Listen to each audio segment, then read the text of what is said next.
नंदी कैसे बने भगवान शिव के वाहन। पुराणों के अनुसार नंदी असल में शिलाद ऋषि के पुत्र थे और शिलाद ऋषि थे ब्रह्मचारी। दरअसल हुआ यूं कि ब्रह्मचारी व्रत का पालन करते करते शिलाद ऋषि के मन एक भय बैठ गया। भय था कि बिना संतान उनकी मृत्यु के बाद उनका वंश समाप्त हो जाएगा। इसलिए उन्होंने अपने वंश को आगे बढ़ाने के लिए एक बच्चा गोद लेने का मन बनाया।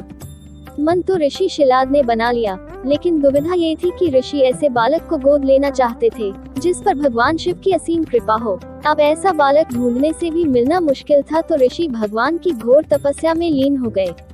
लंबे समय तक तप करने के बाद भी उन्हें इसका कोई भी फल प्राप्त नहीं हुआ। ऐसे में ऋषि शिलाद ने अपनी तपस्या को और भी कठोर कर दिया। काफी समय के कठोर तप के बाद आखिर भगवान शिव प्रसन्न हुए और उन्होंने ऋषि शिलाद को दर्शन दिए। भगवान शिव ने शिलाद ऋषि से कहा, मांगो, क्या वर मांगना चाहते हो। ऋषि शिलाद ने अपनी कामना भगवान शिव से जाहिर की। भगवान शिव ने शिलाद को पुत्र का आशीर्वाद दिया और वहां से चले गए। अगले ही दिन जब ऋषि शिलाद पास के खेतों से गुजर रहे थे तो उन्हें वहां एक नवजात बच्चा मिला। बच्चे का मुख बेहद ही मनमोहक और लुभावना था। ऋषि बच्चे को देख बहुत खुश हुए और यह सोचकर इधर उधर देखने लगे कि इतने प्यारे बच्चे को इस हाल में यहाँ छोड़कर कौन चला गया। तभी भगवान शिव की आवाज आई और उन्होंने कहा, शिलाद यही है तुम्हारा पुत्र। अब तो ऋषि शिलाद की प्रसन्नता का कोई ठिकाना ही नहीं था। वो उसे अपने साथ अपने घर ले आए और उसका लालन पालन करने लगे। देखते देखते नंदी बड़ा हो गया। एक दिन ऋषि शिलाद के घर 2 सन्यासी आए। ऋषि शिलाद की आज्ञा से नंदी ने दोनों सन्यासियों का खूब आदर सत्कार किया, उन्हें भोजन कराया। ऋषि शिलाद के घर मिले इस सेवा भाव से दोनों सन्यासी अत्यधिक प्रसन्न हुए। उन्होंने ऋषि शिलाद को दीर्घायु का आशीर्वाद दिया, लेकिन नंदी जिसने उनकी इतनी मन से सेवा की थी उसके लिए एक शब्द भी नहीं कहा। सन्यासियों द्वारा ऐसा किए जाने पर ऋषि शिलाद को आश्चर्य हुआ। अपनी जिज्ञासा को शांत करने के लिए शिलाद ने सन्यासियों से ऐसा करने के पीछे की वजह पूछी। तब सन्यासियों ने बताया कि आपके इस पुत्र की आयु बहुत कम है, इसलिए हमने इसे कोई आशीर्वाद नहीं दिया। नंदी ने सन्यासियों की यह बात सुन ली।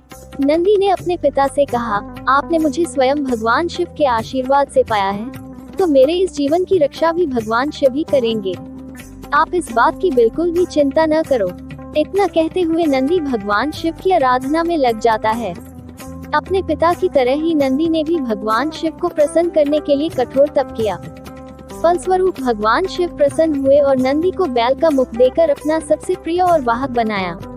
इस प्रकार नंदी भगवान शिव के सबसे प्रिय वाहन बने और समाज में उन्हें पूजनीय स्थान भी मिला। यही वजह है कि भगवान शिव की आराधना से पूर्व उनके प्रिय नंदी की पूजा की जाती है। नंबर 2, ब्रह्मदेव की पूजा क्यों नहीं होती। एक बार धरती की भलाई के लिए ब्रह्मा जी के मन में यज्ञ करने का विचार आया। इसके बाद उन्होंने यज्ञ की जगह की तलाश शुरू की। फिर उन्होंने अपनी बांह से निकले हुए एक कमल के फूल को धरती पर गिराया। मान्यता है कि ब्रह्मा जी का फूल जिस जगह पर गिरा वहीं पर उनका मंदिर बनवाया गया। यह मंदिर राजस्थान के पुष्कर में स्थित है। कथा के मुताबिक ब्रह्मा जी पुष्कर यज्ञ करने पहुँचे। इस दौरान सभी देवी देवता भी यज्ञ स्थल पर पहुंच गए, जबकि उनकी पत्नी सावित्री ठीक वक्त पर नहीं पहुंच पाई। शुभ मुहूर्त का वक्त निकला जा रहा था। इस यज्ञ को पूरा करने के लिए एक स्त्री की आवश्यकता थी। वक्त निकला जा रहा था, लेकिन सावित्री का उस समय कुछ पता नहीं था। वहीं यज्ञ अगर समय पर नहीं संपन्न होता तो इसका लाभ नहीं मिलता।